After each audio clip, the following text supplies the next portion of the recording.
The title of this talk is called The House of Cards. It comes from the angle that many organizations, and I've worked some of these in the past, have a very difficult time in the real world of information security. In a past life, I happened to work for an organization that had the world's greatest preparedness plan, the world's most amazing technology implemented, and when something bad happened, nobody knew what to do next. So the talk here is basically on that premise. And if you ever get to meet the Chief Chaos Officer that inspired this, you'll have to say thanks for him.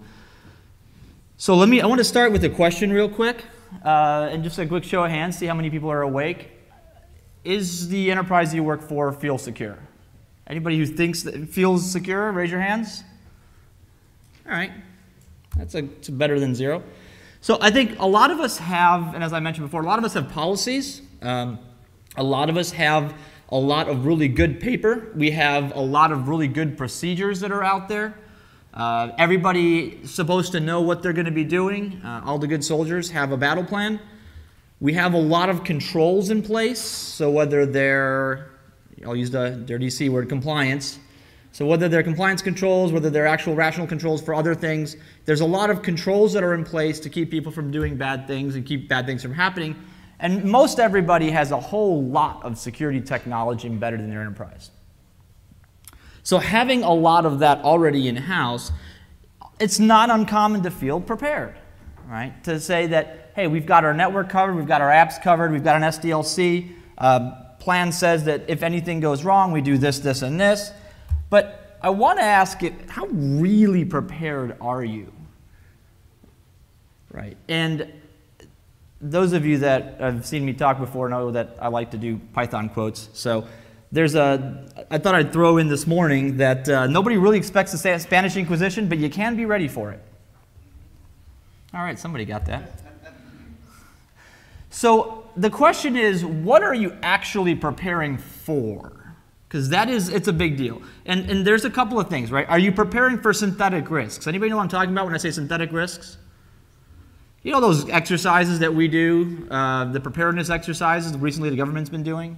Right? Completely synthetic. There's nothing real that goes in with that. They say, oh, if this and this and this were to happen, what would we do? Well, it's all on paper, right? It's a completely synthetic risk. Are we preparing for compliance audits?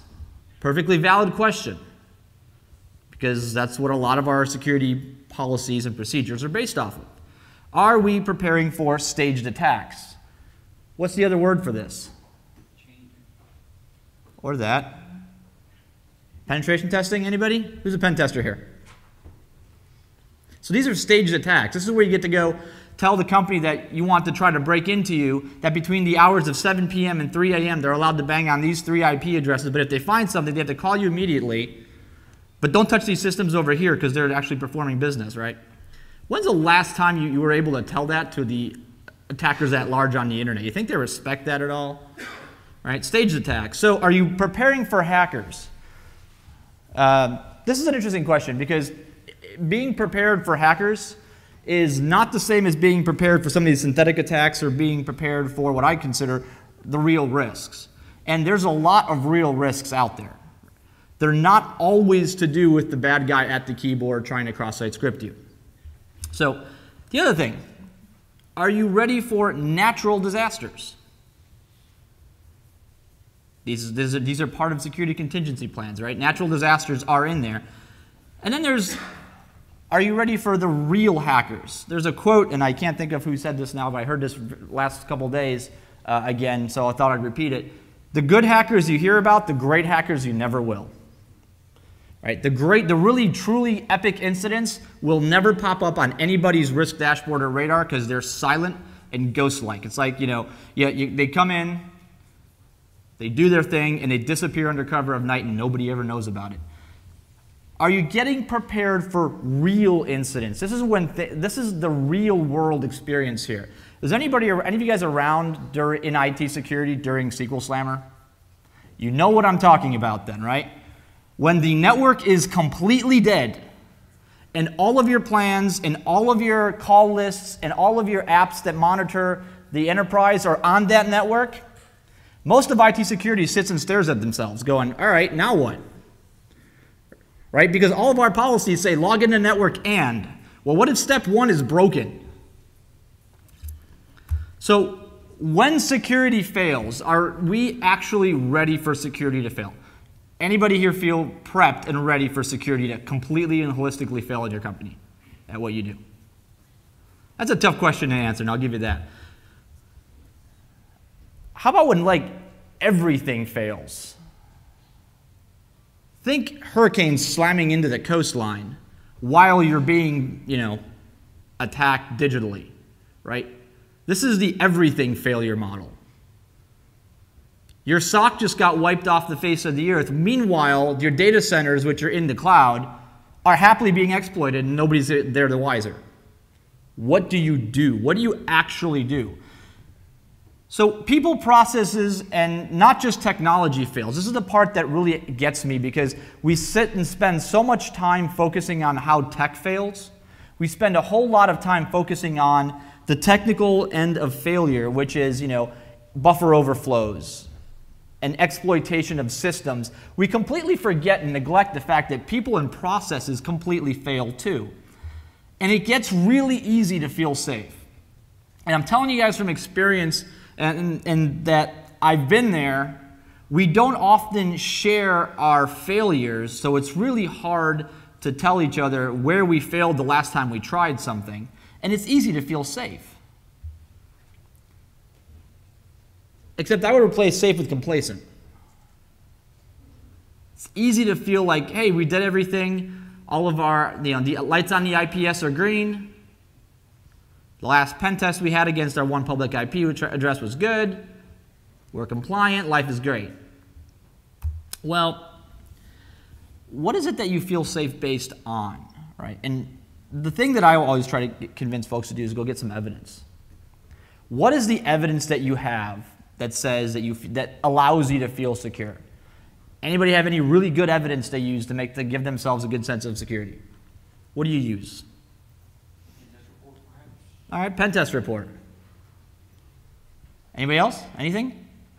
Most people would say the lack of a documented compromise. The lack of a documented compromise. That is a very valid point. Thank you, Dave.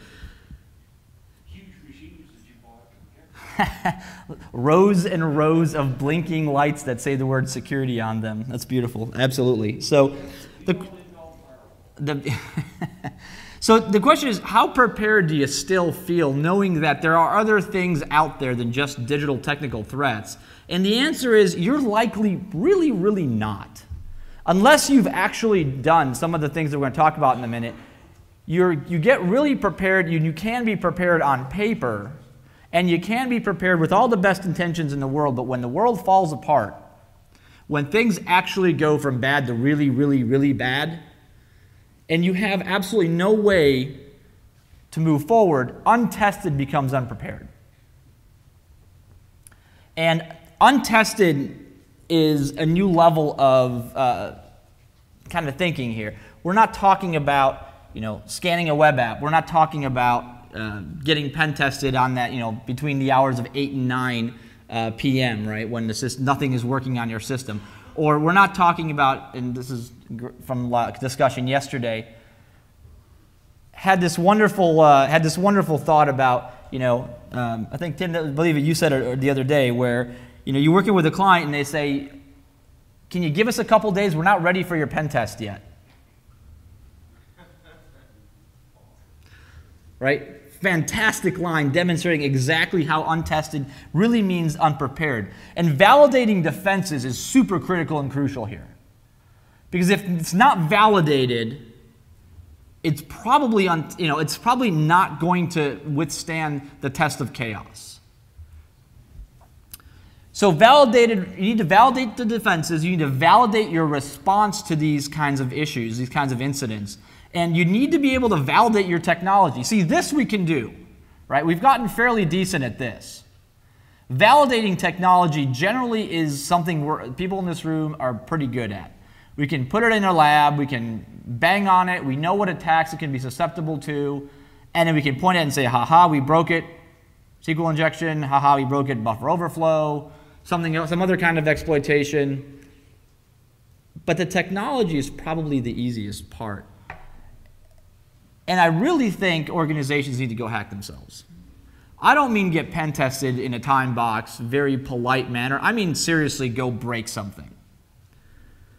Or in some cases, if you don't have the talent, go hire somebody to go do it for you. And here's the key. You ready for this? Without restrictions. This is, we need to know how prepared we are against a real world incident because we have a high risk business. So we're going to pay somebody to go break in, steal things. There is no during the following hours or with these IP addresses or you're only allowed to fish these 3 executives because the rest of them clearly will fall for it. Right? Fair doesn't matter. And so there's a word of caution here. Again, as with the Chief Chaos Officer role, if you ever get to that point, it's pretty cool. You know, getting to be able to break the organization down and find its weaknesses and break the defenses down is really cool. And it's a real great way to figure out the real metal that the company's built on, except for the fact that you can actually break something really bad. And if you break something really bad, bad things happen, like loss of job. Loss of revenue is generally also bad, but if you don't have a job to go back to on Monday, the loss of revenue for the company is probably immaterial to you. So this could be disastrous. So this is why we're going to talk a little bit about how to have structured disaster. Right? It's kind of an interesting concept. So I played with this a little bit because I think that random destruction tends to lead to that and bad things. Right? You don't want to ever like walk out of an organization and go, boy, we were so vulnerable with the mushroom cloud behind you. That's not constructive. Right? At the end of the day, we're not here to be secure. Organizations generally don't exist to be secure. There's another motive behind why companies exist. This is one of those things that I think the security industry really needs to get over is the world doesn't revolve around being secure. Secure is a secondary or potentially tertiary or even further down the line requirement. It's sometimes a requirement for doing business. Sometimes it's a requirement for having clients. Sometimes it's a requirement just because the news says it is. Or the SEC mandates that it is. Or some other group says it has to be, right? But I promise you, if you go back to work and you say, hey, what's our business goal? Why are we all here? Your CEO won't say to be secure. Which means that we have to do be able to test ourselves and find out our own weaknesses and our weak points constructively without blowing the heck up out of the business. So, Red Team, go. Anybody do Red Team? Awesome. Greatest job in the world if you've ever done it. Right? Red Team basically gets to go break things actively. Now, I think we need to start looking at this in baby steps because if we just unleashed Red Teams on most of our organizations, really bad things would happen. Right? This is sort of like the back in 10 years ago when I got to do the first review of a web app where I was working. The first time we had ever done a security review of a web app before.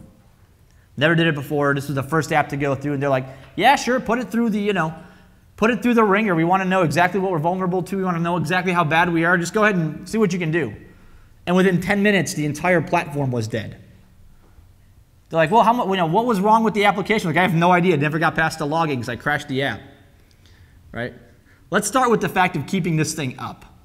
Let's work from that premise. Right? So baby steps are kind of required, and this is going to be a multi-step journey. This is a multi-step, get there slowly, right? Slow burn kind of process. All right, so now what? How do we get there? This is the kind of the cool part. I think we need to be always thinking about, from a security perspective, red team in the back of your head, right? If you get to do this, and you actually get to do this actively for a living, fantastic. It's a great feeling. But a lot of organizations turn and give you that deer in the headlights look. Because what happens is, you tell them, you get them convinced that, yeah, you're probably unprepared. Yes, you probably have more problems than you know how to diagnose or do anything with. But see, they go, okay, what do we do? Where do we start? We've got 1 million connected devices on the network, 350,000 employees. Now what? You can't just go hack all the things. You don't have enough people. So where do you begin, and how do you get out of the deer in the headlights and what we call analysis paralysis, right? You sit there and think about and try to plan out what are you going to do, how you're going to stage it, how you're going to attack, what you're going to attack, and before you know it, the year's gone. And you haven't made a decision yet, and you haven't done anything yet. So here's the plan. We're going to talk about this in basically 4 key phases, right? There's 4 phases to go hack yourself and to be able to build a chief chaos officer. Anybody want to be a chief chaos officer? Wouldn't that be the coolest role ever? I know at least one of them, and it's ridiculous, but it's pretty cool. So the phase 1 of this is obviously assessment, right? And assessment really means, what does life look like when bad things happen? Let's look at the on-paper results. Let's pull out those, dusty binders, those 3-ring pages from hell about if A, then B. This is what our security posture looks like. This is how, when something happens, this is who you call. This is what system you go connect to. This is the procedure you go to gather evidentiary information. Let's look at it on paper. What are the defenses? A lot of organizations spend entirely too much time defending the wrong thing. Anybody ever run into that before? Where you spend a whole lot of time and a whole lot of capital defending applications, defending systems that are actually of really low relevance to the organization that you work for. So let's look at what are these defenses on paper. Let's look at how prepared are we on paper. Do we have the right call sheet? Do we have escalation plans? Do we have disaster preparedness? Do we have a policy that says what happens when we can't reach the CISO? And somebody has to make a decision. See, unfortunately, in a lot of organizations, if that decision maker is unreachable, everybody sits and waits. If the cell phone network is offline, you're going to be sitting for a while. Unless you're doing IP-OCP, IP over carrier pigeon. Or smoke signals, right? That's not high bandwidth transaction right there. Let's think about what we could break. What is the potential? Where is the stuff that's the weakest, the most brittle? What could possibly break in our enterprise? Where are the things that we know generally have weaknesses, that we know generally have a hard time staying together, staying unbroken, right? We can look at this from across the industry. We can look at this from how, what the news says, what our colleagues know, the kind of information we share in groups. Because, gosh, we don't do enough of that, I tell you right now. Then let's ask, how bad would it be if things really went sideways? How bad would it be? If everything failed, right? If you can do this in stages, it's really not that difficult. The paper simulation behind this is actually relatively easy. You look at the top 10 critical systems in your enterprise and go, all right, that just failed, now what? If you've ever done this in real life, it means walking up to the Exchange server that you all have, or the giant Exchange cluster, and pulling out the IP cable, or the Ethernet cables. And not telling anybody what you did.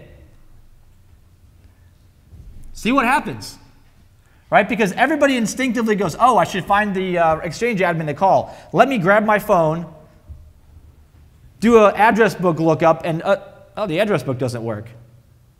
Well, now what? Because that's the mail server. What do you do? How bad could this be? Let's look at artifacts from the past. You probably have some of this in-house. If you don't, there's a wealth of knowledge sitting right around you. How many of you guys have never been involved in a really bad incident? Never been involved. If you never have been involved, look at everybody that didn't raise their hand. and strike up a conversation at some point. It's a great way to learn. Like, just ask, what happened and what did you learn from it? I encourage you guys to share failures as artifacts from the past. It's okay to fail.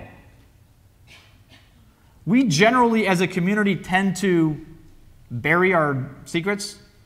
When things didn't go right, we'll just never talk about them, pretend they didn't happen. Unfortunately, the same thing will keep happening across to other companies, other people, if you don't talk about it. The reason I'm giving this talk is because I is in part of a failure that there was absolutely no recovery from, and it was just horrible. And I very much just hope that you guys don't go through the same kind of thing. Is there any empirical evidence, indisputable proof of your preparedness? Have you actually done one of these simulations? Maybe you've done one on paper, right? The synthetic attack. That's better than nothing. If you have some kind of anything evidence that you're able to thwart attack, that you're able to stop the bad guy. Moving into stage 2, we'll talk about planning.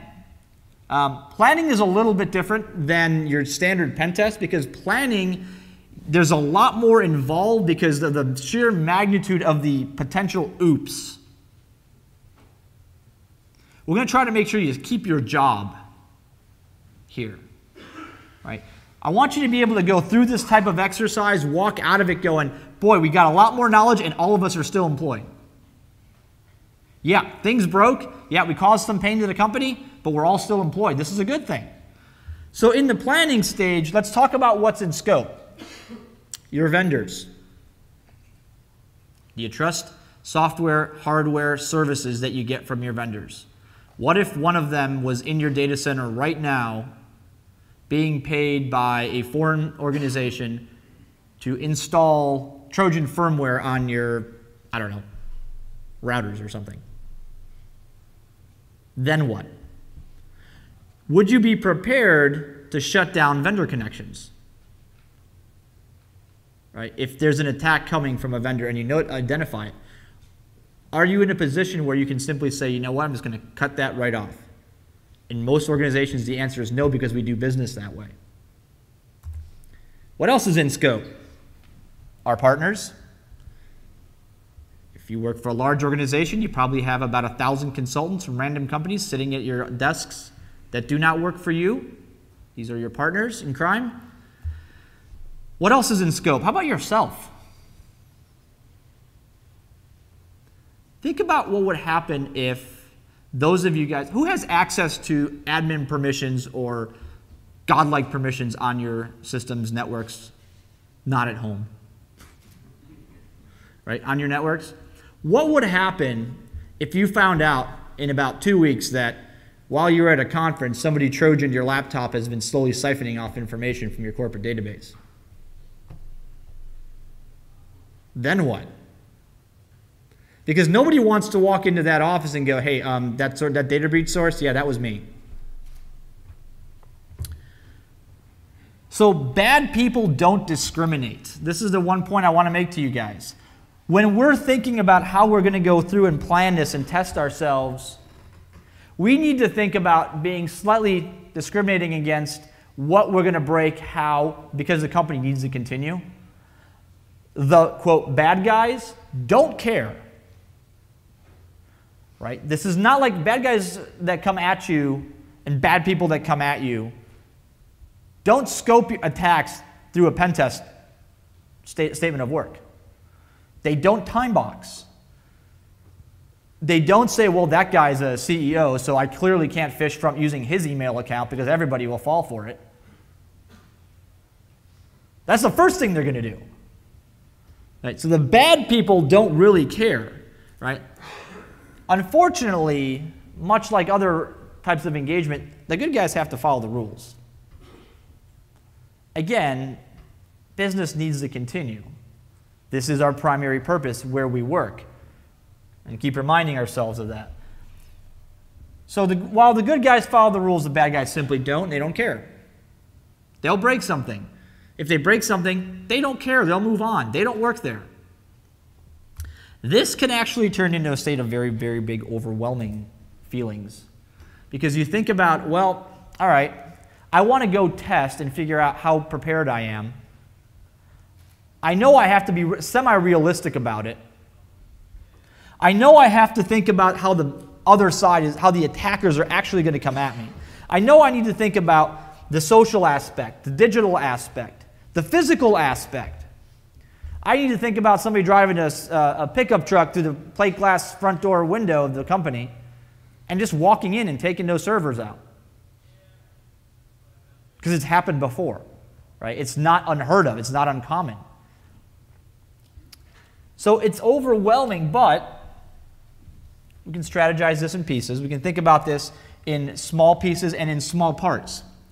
All right? I like small parts better because when small fails, it's easier to put the rug over it than when big things fail. So I would probably say let's start with a small, solitary application because the world centers around apps today. Right? It's a 75-25. 75% of our budgets go to infrastructure security, while 25% go to the applications and the rest. Meanwhile, 75% of the attacks come from the applications and 25% from the infrastructure. I don't know about you, but I'm uncomfortable with that statistic. So look at a single, solitary, standalone app that if you test and break, maybe the corporate cafeteria system stops working for a day. Oh well. Right? Start working, then work outwards towards the bigger units. Don't decide that tomorrow or on Monday after doing a little bit of planning, you're now going to go after the entire company, corporate secrets, social, physical, digital attacks and all. It'll probably end in tragedy. You can move into entire business units. So start with a small app, go to something bigger, then move into business units. Many of you guys work in companies where the organizations that you work for have a corporate entity and many silos underneath it. Right? Start with the smallest revenue generating business unit. The one that where if you break something and they can't make money for, I don't know, a week, you don't cause a Wall Street panic on your stock. And eventually you do need to go all in. This is kind of like the poker game that gets to a point where, you know what, at some point you're going to just have to be all in. And so what I'm telling you is, as you work your way up this stack of attacks, as you work your way up this stack of corporate assets, you're going to start learning stuff from it because eventually everything becomes in scope. In real life, everything is in scope. Everything you touch, everything the organization is responsible for, your customers, your data, your business processes, your people, all of it's in scope.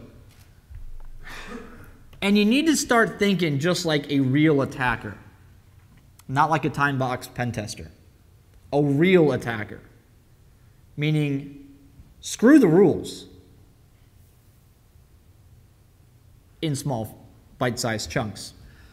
So one point that I do want to make, and this is something that I'll emphasize only because first time around doing this, didn't have a problem with it. So who do you tell?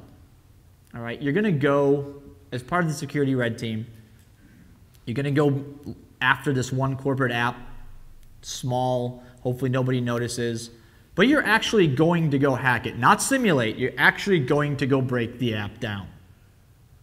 You're going to go steal the database, because you know it's SQL injectable. You're going to go steal the database and then send an email to the CISO from an anonymous Gmail account that says, I've stolen your database, I want $500,000 not to release it.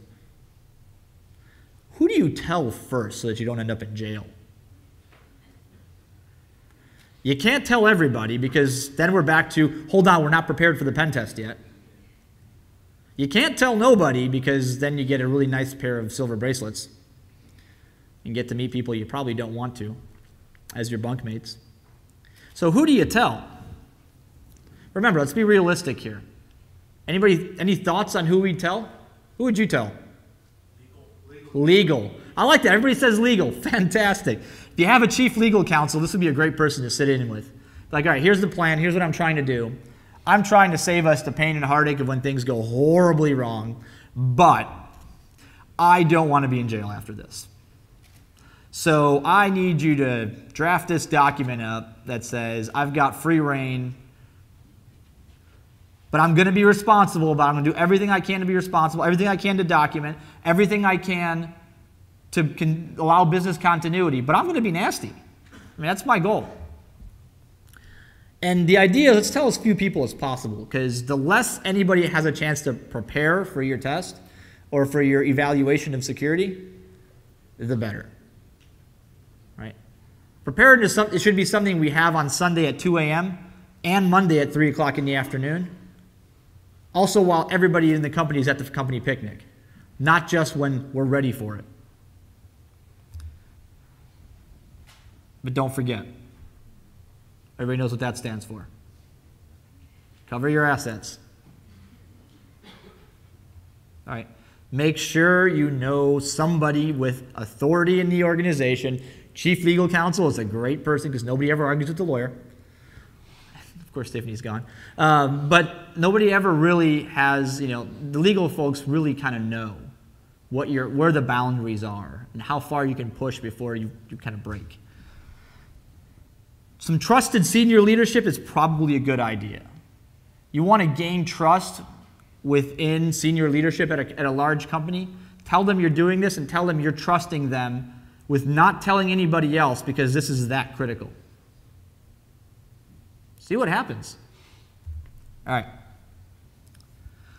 Let's take some action because action is good. I like action. All right. Lots of talk, no action. Makes Billy a dull boy. So I say ready the ninjas because at some point we're going to have to find a way to go out and break all the things. To borrow a friend's quote. You're going to have a team of really, really cool, really, really smart, really, really stealthy individuals. Unless that's just you. That's perfectly valid too. If you're a ninja, power to you. But if your idea of testing is Nessus and a scanner, you're probably not a ninja. So let's talk about validation in phases, right? We said about how we're going to plan this in phases. Let's make sure we can validate what we know. Validate the bad things that could potentially happen in phases. We're going to start with doing some recon. Stake out the place. Physically, virtually.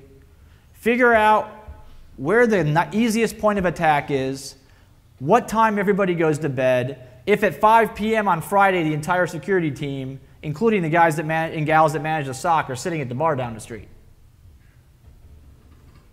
You laugh, but it happens way too often. Because, gosh, at 5 p.m. nobody's really going to attack our systems because we need a break. I mentioned SQL Slammer earlier, and there's nothing quite like the feeling of, oh crap, that comes in when at 7 o'clock on a Saturday afternoon, you're out you're out camping with your family and a bunch of your friends, and camping often involves hijinks. You're 100 miles from the office, and all of your pagers go off at the same time, and it says all hands. You're like, cool, I'll just VPN in. Huh, VPN's not working. What's email say? Email seems to be down. This is not good. Then what? Right? Bad things don't wait for you to be prepared. So recon is really cool because we need to know where the attack surface is weakest, where to attack most. If you're a pen tester, this is stuff you should already know. Target acquisition is important. Because if you ever did a target acquisition map where you map out all the assets that you're going to potentially attack, things that you've discovered, an app over here, an API over here, a system over here, an IP over here, a person over here, the security guard that's asleep at his desk over here, right? The big dumpster in the back where all the corporate secret documents go over there. You can relatively easily assign numerical values and risk scores to things that where the easiest stuff to attack is. And the key here is where is the least likelihood of being caught? Because the whole goal is here, we don't want to be caught. Let's find a target that's ripe for picking. We want high value, we want low risk. Blending in is usually a good thing, right? If we can get a lot of value, a lot of good insight, a lot of good data out of an attack, out of a particular asset, and there's a low risk that wouldn't get caught, fantastic. Next step behind this, obviously, that's infiltrate. Digitally or physically. It's really hard to walk into your own company and not be noticed unless you work at a Fortune 100, right? In which case, you can probably do it all day long. But this is where hiring some ninjas may be a good idea, because you can get in, and if your assets are physical that you're going after, CEO's laptop, for example, because that's where the quarterly budget is on, or the quarterly earnings report that you're going after. If that's what you want, that's your target, that's the recon has told you that that's the best target at the stage that you're at, might be a good idea to find somebody that has a cleaning crew outfit. It also might be a good idea to figure out when, based on the attack patterns you see on all those pretty reports you get at the end of the week, when the attack level is the highest on your external defenses, because that is the one time that your team is probably least looking at, right, to get hacked. Because that's when a lot of that signal to noise ratio goes up real high.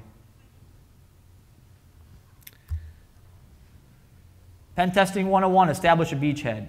Whether you're phishing and dropping a payload onto a workstation, whether you're hacking and you get a root shell on an external box, whether you're walking into the CEO's office after he or she has gone out to lunch and installing a keylogger, whether you're sending out an email saying, hey, this is the latest corporate mobile app you need to install on your Droid, please go do this as soon as possible, and they install it. Whatever it is, establishing a beachhead and doing further reconnaissance. Right? What's next? Pen testing teaches us, if you've ever done this, find what your attack is, make the attack, probe deeper. Until there's nothing else to find. Until you've broken all the things and found all the things and taken all the things. Reevaluating our targets, because target posture changes. Anybody ever been on a pen test or doing an assessment where you know what I'm talking about, the target posture changing? Where a system is vulnerable, you attack it, you get a beachhead on it, you start poking around and you realize that box that you were just on, somebody caught it, patched it, and is now watching you. Right? Constantly reevaluate where your jump points are, where your entry points are, so that you're not being watched, so that you're not being monitored. You can give yourself away that way too easily. And of course, the ultimate goal here is exfiltration. Take all the things and run like hell. Now, given the context in which we're talking here, you're not just going to want to take the safe, leave a big bomb in its place, and take off, right? You don't want to leave the things that you've stolen from in smoldering rubble. That's probably a bad thing. It's not good for the career, I promise. But you do want to take everything. All right, take as much as you can to prove that you can, and then absolutely leave zero trace behind, if you can. But oftentimes, we don't care whether we leave a trace or not, because I've stolen stuff. I don't care whether you can find my throwaway shell on a server in China. Go for it. I just blame the Chinese. Don't get caught. It's kind of a good rule of pen testing, right? When stealing, don't get caught. Bad things happen when you get caught. The one thing that you probably don't think about is keeping really, really, really, really good notes. For two reasons. One, remember that talk we had with that lawyer? Keep fantastic notes of what you did, because somebody's going to say, well, while you were doing this, you broke this thing over here. And you're like, yeah, I was actually never on that thing over there. All my notes and everything I've done is confined to this space over here, so you can't blame me for that catastrophic failure. That's all you. The other reason to keep good notes is so you can then learn from them.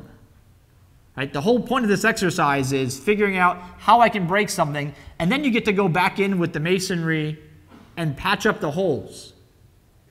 This is a really hard part, because I'm going to tell you right now, what we've done up to now is the fun part. It's the easy part. It's not hard to break stuff. You guys agree? Most organizations you're asked to go break stuff in, it's really not that hard. They're like a giant M&M, right? Soft or hard, crunchy outside. Once you get past that, it's a soft, gooey middle. Oh no, you've breached the firewall. What will we do? Is anybody else sick of hearing the castle and the outer wall and breaching defenses and all that analogy yet? I am. That was never really valid in the first place. So, now we're going to go through and do some analysis. This is the hard part. This is where you actually earn your keep, because you've broken stuff, you've made out with all the information, you've got that quarterly earnings report 2 weeks before anybody sees it, and you go, all right, fantastic. So, I want to make a prediction. You broke stuff. This is just a general prediction. When you do this the first time, remember this. You will have broken something. It will be completely unintentional, and you would have caused some people some pain. I promise. Things will have broken. So the question is, what broke? I'm not talking about hacking things. Like things breaking. By you going through and attacking systems trying to acquire data and exfiltrate it, odds are somewhere along the line you caused a breakage, right? You had to stop a cron job somewhere in order to get access to a system, or you had to reboot something, or you had to do an insert into a database table and overwrote something by accident, and all of a sudden a bunch of transactions are failing, whatever. But something broke. So part one of this analysis stage is what actually broke, not related to me breaking in, but what broke during the course of my break-in and why. So that's one part of a really good value that you get out of this. Because we'll count this as a system resiliency failure. See, resiliency is something we don't often talk about in security. You guys know what the Underwriters Labs does? You ever seen the UL seal on a fireproof safe? Anyone? What does that mean? What is fire? So how if you look at a fireproof safe and you're buying a fireproof safe, are they all just fireproof? They're rated to what? Heat and time. How hot can it get and for how long? That's what you pay for, right? The longer the longer it can stay in higher temperatures and protect the precious stuff inside, the more it's going to cost you. This is how security works in the real world. The longer you can keep a bad guy with a bigger cannon out of your good stuff, out of your precious IP, the more it's going to cost you. But if you have, during the course of your attack, a massive resiliency failure, I got news for you. You're not even, forget security, you're not even resilient. Oftentimes we figure out that systems that we thought were redundant, things that we thought failed over gracefully, first off, there's no gracefully, and second off, it didn't even fail over. You guys familiar with root cause analysis? RCA. Who's done an RCA before? All right, fellow corporators. If you've done a root cause analysis, you have to actually go and start with, okay, system X broke. Why? Well, it's connected to system Y and Z, and I unfortunately only touched A over here. How the heck is A and Z connected? Root cause analysis enables you to figure out what broke, why did it break, and how do we actually fix it? All right, that's the key. Now let's start asking ourselves, did the attack succeed? Anybody want to know the answer to this? Yes, it did. Odds are, yes, it did, right? But I think this is the wrong question. Because the answer is 98% of the time going to be, yes, it did. Right? Were you able to walk through the building with a fake ID? Yes, I was. Why? Because I was wearing a hard hat, and I told them there was a gas leak, and everybody just got the heck out of my way. In fact, the security guard opened doors for me. Cool. Were you able to hack that app? Yep. 30 seconds. Got the whole database. Were you able to get into a data center? Yep, absolutely. Right? If you've done pen testing, you know the answer to that question is always yes. But that is unfortunately the wrong question. It's not did you hack it. It's how successful were you? Guys with me? How successful were you? Were you able to take all the things? Or were you able just to get access to some? And could you cause a catastrophic failure? Did you cause a catastrophic failure? Now are you now sitting in the chief legal counsel's office trying to convince him not to fire you? Because attacks rarely fail. It is just a sad reality of life, right? A concerned, concentrated attack will rarely fail. We know this from experience. So there's 3 key measures here. There's 3 key measures, in my personal opinion here. There are 3 key measures to figuring out answering that, how successful was I? 1, how long did it take me? 30 seconds or 30 days? Right? We're going back to that fireproof safe analogy, which I'm growing fond of more every day. How long did it take? And this is just like that whole UL fireproof rating. How long did I have to bang on it? How much time and resources of mine did it consume? This person that is considered a fantastic pen tester, a great reverser, took them 3 weeks to get into that app. You know what? I may be comfortable with that. Next measure is damage. How extensive was the attack? How bad did it get? How bad was it? Was I able to transfer money out of the CEO's account? Was I able to email our board of directors using the CFO's email account and tell them that he quit? Was I able to steal that earnings report? Was I able to what? What did you do? How bad was it? And the last measure here is criticality. So sort of the one thing that we typically forget when we do pen tests is, yes, I broke it in 30 seconds. Yes, it was horrible. But unfortunately, the asset nobody cared about. Right? It's completely irrelevant to the company. Yay, you broke through and stole a marketing server. Sure, the marketing team cares. But in the grand scheme of things, or how bad is it to the company? Right? Your recon was pretty poor if that's what you were doing. So what did you get? And then we get to the hard part. Right? This is the analysis part was pretty difficult. And I've done these. These are not fun exercises. Usually require several whiteboards and a lot of time and a lot of erasers. And a lot of people walking past your office and going, yeah, that's not how that actually works. And you get to erase the line and realize you got to start over. So now the hard part. You get to do a full root cause analysis on what you did, why you did it, how it broke, and what you're going to do to fix it. See, the role of the chief chaos officer isn't just cause chaos. The secret behind this is you need to be able to come back and say, by the way, this is what we do to make sure this doesn't happen next time. Right? It's okay to be a bull in a china shop. You just have to put back better china. So you have to look at the full attack path. Where did you start? Where did you end up? What did you touch along the way? Why did you make the decisions that you made? And then ask yourself, where did security fail? Right? Remember those binders we pulled out at first? Those response plans, those call sheets? What part of that failed? If nobody noticed that you hacked a database and stole all the customer records, what part of that failed? Something failed. Maybe everything failed. But there is something at the very beginning Right? What was step one that never happened? Detection. If you were never detected, why?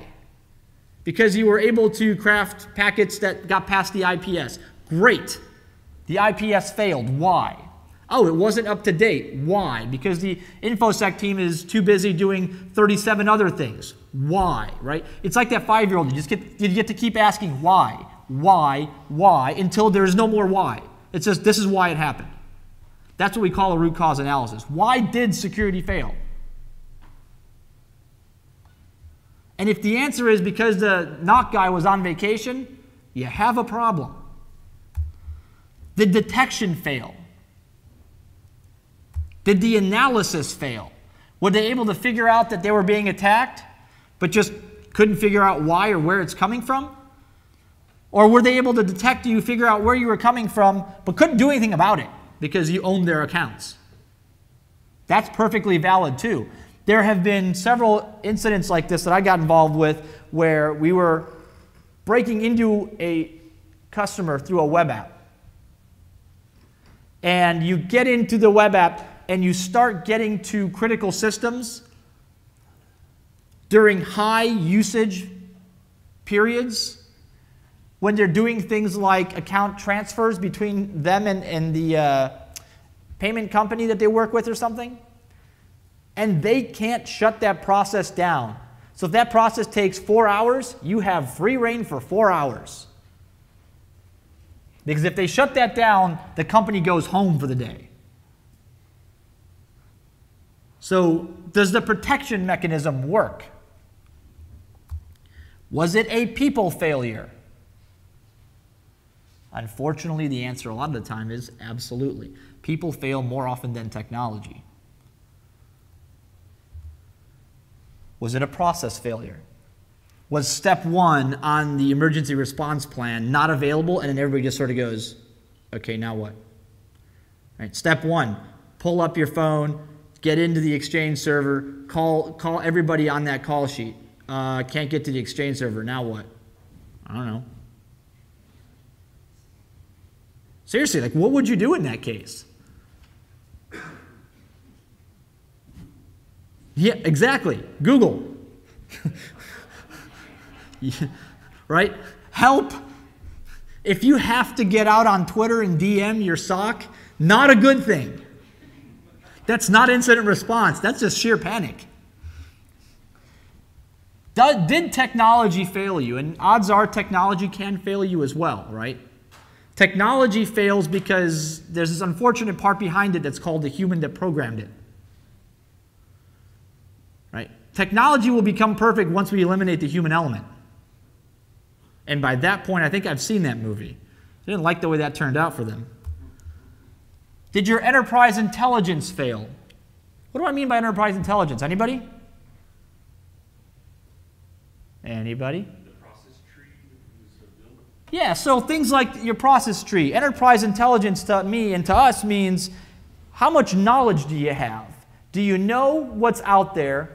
Does it help you understand what's going on, and does it give you an opportunity to react in at least near real time? You can get stuff like this from your SIM. You can get stuff like this if you have a good SIM. You can get stuff like this from meetings. You can get stuff like this from real-time alerting systems, real-time connectivity between people in operations centers. This is why when you've got an operations company that's got an operations center for applications, one for networking and one for security, you know you can walk through that organization like a hot knife through butter because they'll never talk to each other no matter how bad things get. And that giant spike in network traffic followed by those suspicious security packets, followed by that 300 CPU spike, 300% CPU spike on the database, they'll never put that together.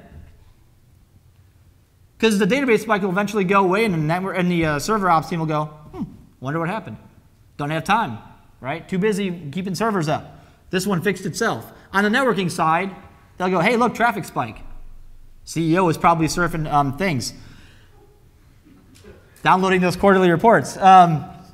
And on the other side of that, they're like, hey, look, suspicious packets. How many times, honestly, do you think people in security circles investigate suspicious packets? Really? Zero. Absolutely correct. I've never seen anybody that's done that. Because one, they don't have time to investigate all the stuff that's flagged as critical. So, again, that whole thing about being unable to completely connect the dots. Big problem.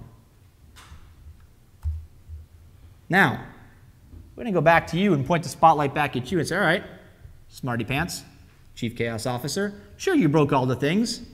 Sure you made out with all the cool data. All right, tell me how to fix it. No, you're fired. Unplug it is not a valid answer. Unless you've already tendered your resignation, in which case that might be a pretty fun thing to say during your exit interview. All your crap's broken. By the way, I quit. No, but there's got to be a remedy to this, right? Go back to Defense 101. We want to be able to detect, deter, and respond. We want to be able to have countermeasures. What happens if? We want to be able to cause minimum change in the organization. Change as few things as possible while pointing out how to make things better and fix them and have a minimal impact, both financial and physical and people-wise. We need to know what our goals are. Do we want to deter the casual hacker? Do we want to deter or slow down the attacker? Do we want to detect and react quickly? Because that's perfectly valid. Do we want to simply fortify our deficiencies? Do we want to optimize defenses? Like, what is your goal for making things better? Making things better is not a valid answer. The red team actually never rests because business always changes. Priorities change. Technologies change. And gosh, the attackers always change. Right? You're never going to see that same attack twice. And if you do, it's because your neighbor didn't tell you about it. Threats will continue to evolve. It's naive to think that attackers won't move past the simple attacks we see today. It's naive to think that the terrorist element won't move into the cyber world or hasn't already. Right? This isn't fun, this is fact. Right? It's simply naiveness that we're trying to knock off. I encourage you to go test your defenses, test your responses, and use these real-life attacks because you don't want to find out that during a catastrophe things go bad. You want to fail at your own hands and not your enemies. And thank you very much.